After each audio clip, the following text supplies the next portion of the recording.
الله وبركاته. حامدا ومصليا ومسلما أما بعد. أعوذ بالله من الشيطان الرجيم. بسم الله الرحمن الرحيم. وإن أحببتم فعاقبوا بمثل ما عوقبتم به. صدق الله مولانا العظيم.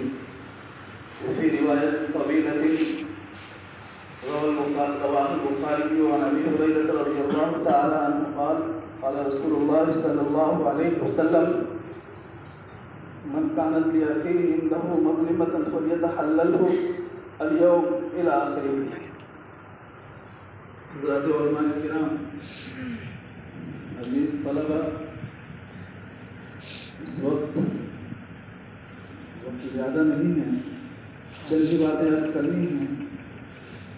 یہ جو لمحہ ہے اس اعتبار سے اگر دیکھا جائے تو بہت ہی شادمانی کا لمحہ ہے کہ اللہ رب العزت نے ہمارے اور آپ کے ایک طویل سفر کو پائے تکمیل تک خوبی پہنچا دیا ہے. اور اللہ رب العزت نے اپنے فضل و کرم سے احادیث مبارکہ پڑھنے پڑھانے کا موقع عنایت فرمایا، ورنہ ہماری گندی زبان اور گندے منہ بالکل اس قابل نہیں تھے کہ ہمیں حدیث پڑھنے پڑھانے کا موقع دیا جائے. ہم تو دربار سے بھگا دیے جانے کے قابل تھے، لیکن پھر بھی اللہ رب العزت نے یہ حسین موقع عنایت فرمایا تھا. اس اعتبار سے یہ خوشی کا موقع ہے اور ہمیں شکریہ ادا کرنا چاہیے. دوسری بات یہ ہے کہ یہ تقریب الوداعی تقریب کے نام سے موسوم ہے اور حقیقت میں بھی الوداعی تقریب ہے، اگرچہ وقتی طور پر ہی کیوں نہ ہو.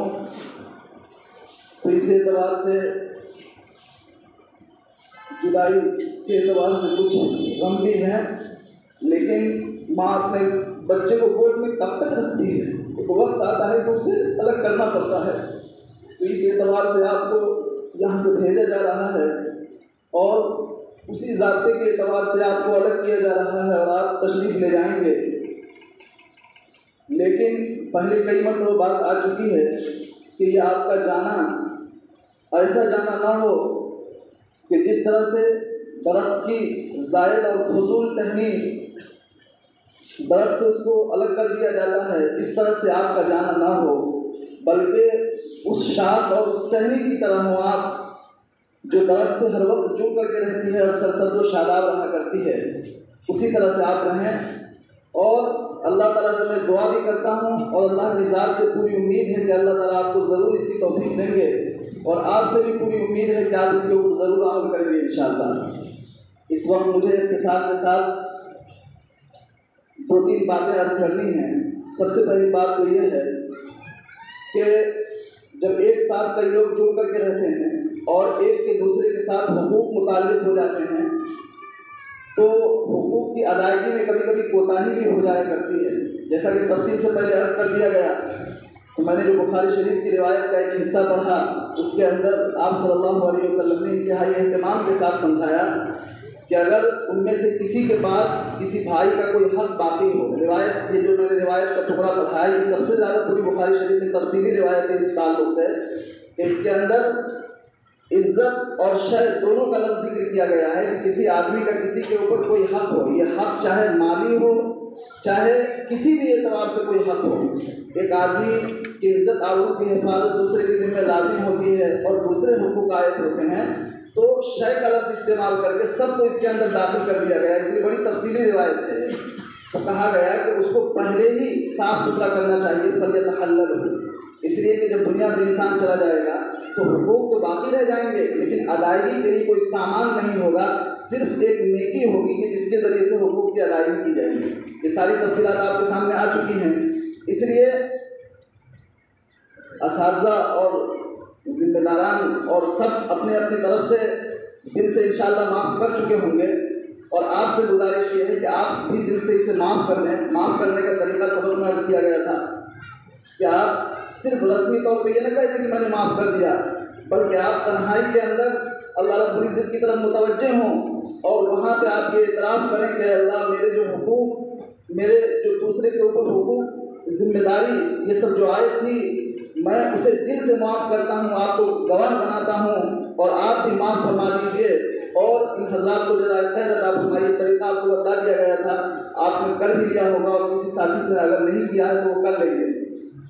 یہ تو میں اپنی طرف سے کہتا ہوں کہ میں نے آپ کو معاف کر دیا, اور میں نے باضابطہ الحمدللہ نماز پڑھ کے جو طریقہ آپ کو بتایا وہ طریقہ میں نے الحمدللہ پہلے خود اختیار کیا ہے, پھر آپ کو بتایا.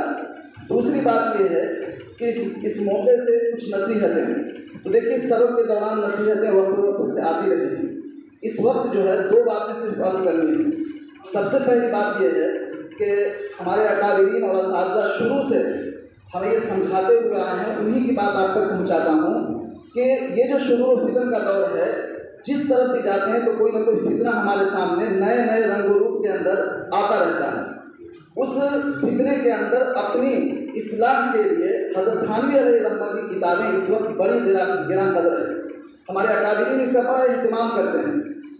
حضرت بصیر احمد رحمہ اللہ ان کے آخری وقت کا ملحوظ پڑھا, اس کے اندر یہ تھا کہ علماء, طلباء اور سالکین سب کے لیے انتہائی ضروری ہے کہ حضرت تھانوی رحمۃ اللہ علیہ کے ملحوظات کو پڑھیں. حضرت مفتی تقی عثمانی صاحب دامت برکاتہ العالیہ دور حدیث شریف کے طلباء کو آخری سبق میں بھی اور اسی طرح سے جو دعائیہ تقریب ہوتی ہے اس کے اندر بھی بڑے اہتمام کے ساتھ متوجہ کیا کرتے ہیں. ہمارے اساتذہ نے بھی متوجہ کیا, تو میں ان کی امانت آپ تک پہنچاتا ہوں اس امید کے ساتھ کہ میں بھی اس کے اوپر پوری طرح سے عمل کروں اور آپ بھی اس کے اوپر عمل کریں. اللہ تعالیٰ ہم سب کو توفیق دے. حضرت تھانوی رحمۃ اللہ علیہ کے ملحوظات اور مواعظ کے مطالعے کا خاص اہتمام کرنا انشاءاللہ. اس کے اندر بہت ساری چیزیں اور اصلاحی باتیں تقریباً ایک انسان کی زندگی کے لیے بہت ساری ہیں. ان میں سے خاص طور پہ جیسے کہ تبلیغ دین ہے, قصد السبیل ہے ایک کتاب, اسی طرح سے اکمال الشیم ایک کتاب ہے, اور اسی طرح سے خطبات حکیم الامت تو ہے ہی. تو ان کتابوں کے مطالعہ کرنے کے لیے ہمیں ان کا اہتمام کرنا چاہیے. بقیہ ایک آخری بات یہ ہے, اس کو بھی کئی مرتبہ ذکر کیا جا چکا لیکن اہتمام کے لیے پھر سے بیان کیا جا رہا ہے. دیکھیے گمراہ فرقوں کی اگر آپ تاریخ پڑھیں گے تو ہر فرقے کی گمراہی اس کے اندر جو سردار کی حیثیت جو رکھتا ہے وہ تفرق کے چکر میں پڑ کر کے وہ گمراہ ہوا ہے. آپ شرائط پڑھتے ہیں, اس کے اندر سب سے پہلے جو معتزلہ کا تذکرہ آتا ہے تو معتزلہ جو پورا فرقہ اور پوری جماعت ہے اس کے اندر گمراہ ہونے والا صرف ایک ہی فرد تو تھا سب سے پہلے جس نے اپنے استاد کی مخالفت کی اور سب کچھ کیا تو اس کو معتزلہ کہا جانے لگا. اعتزالنا حضرت بصیر رحمہ اللہ نے فرمایا تھا. تو جتنے گمراہ فرقے ہیں ان تمام فرقوں کی اگر آپ تاریخ کا مطالعہ کریں گے تو اس کی ابتدا آپ کو سمجھ میں آئے گی تفرق کے چکر میں پڑنا, کوئی نئی بات لانے کے چکر میں پڑنا. اس لیے آپ خوب چوکنا رہیں, اچھی طرح سے سمجھ لیں کہ تفرق کے چکر میں کبھی بھی نہیں پڑنا ہے. مسلم شریف کے آخری سبق میں حضرت مولانا عبداللہ صاحب حافظ دامت برکاتہ العالیہ نے نصیحت فرماتے ہوئے بہت ہی اہتمام کے ساتھ سمجھایا تھا اور فرمایا کہ ایک آدمی کا جو علم ہوگا اس کو ایک طرف رکھا جائے اور دوسری طرف سینکڑوں ہزاروں لوگوں کا علم اگر رکھا جائے تو یقیناً یہ ایک آدمی کا جو علم ہوگا وہ نیچے ہو جائے گا اور بہت سارے لوگوں کا جو علم ہوگا وہ اوپر ہو جائے گا. اس لیے تفرد کے چکر میں کبھی بھی نہیں پڑنا چاہیے. اگر کسی کا کوئی تفرد ہے تو یہ کہہ کر کے ذہن سے نکال دینا چاہیے کہ ہمیں جمہور کے ساتھ رہنا, ہمیں جمہور کے ساتھ رہنے کا حکم دیا گیا.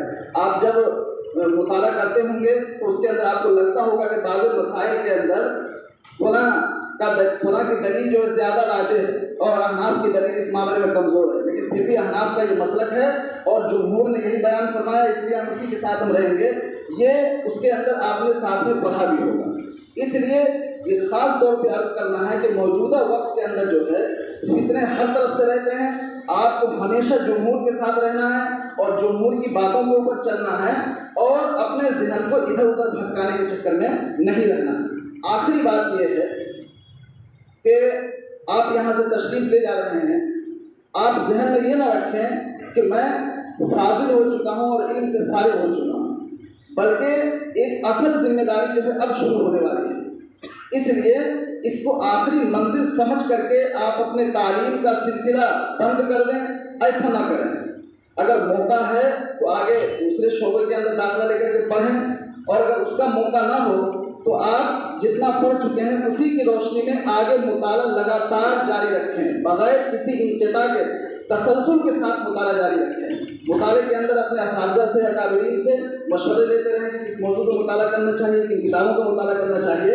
اس لیے ذہن کے اندر یہ غلط فہمی نہ رہے کہ اب یہاں سے ہماری تعلیم مکمل ہو چکی ہے, ہم یہاں سے فارغ ہو کر کے جا رہے ہیں, بلکہ مطالعے کا طویل سلسلہ جاری رہنا. حضرت مفتی سعید صاحب رحمۃ اللہ علیہ فرمایا کرتے تھے کہ 20 سال اگر خوب تن من لگا کر کے اگر مطالعہ کرو گے تب جا کر کے علم آنا شروع ہوگا۔ اس لیے ہمیں مطالعے کا سلسلہ پوری طرح سے جاری رکھنا چاہیے۔ منزل سے آگے بڑھ منزل تلاش کر، مل جائے تجھ کو دریا تو سمندر تلاش کر۔ آپ ایک منزل تک پہنچ گئے ہیں اور یہاں سے پہنچنے کے بعد یہیں پہ رکنا نہیں ہے، بلکہ اور آگے دیکھنا ہے، کہیں اور آگے بڑھنا اور آگے بڑھنا ہے۔ تو شاعر نے کہا منزل سے آگے بڑھ کر منزل تلاش کر، مل جائے تجھ کو دریا تو سمندر تلاش کر۔ ہر شیشہ ٹوٹ جاتا ہے پتھر کی چوٹ سے، پتھر ہی ٹوٹ جائے وہ شیشہ تلاش کر۔ عزم و حوصلہ کو اتنا بلند رکھیے کہ ہر طرح کا جو چیلنج آپ کے سامنے آئے اسے آپ بہت خوبی کے ساتھ بالکل پھلانگ کر کے آگے پہنچ جائیں اور منزل کی طرف رواں دواں ہو جائیں۔ اللہ رب العزت مجھے بھی اور آپ کو سب کو بھی عمل کی توفیق عطا فرمائے۔ وآخر دعوانا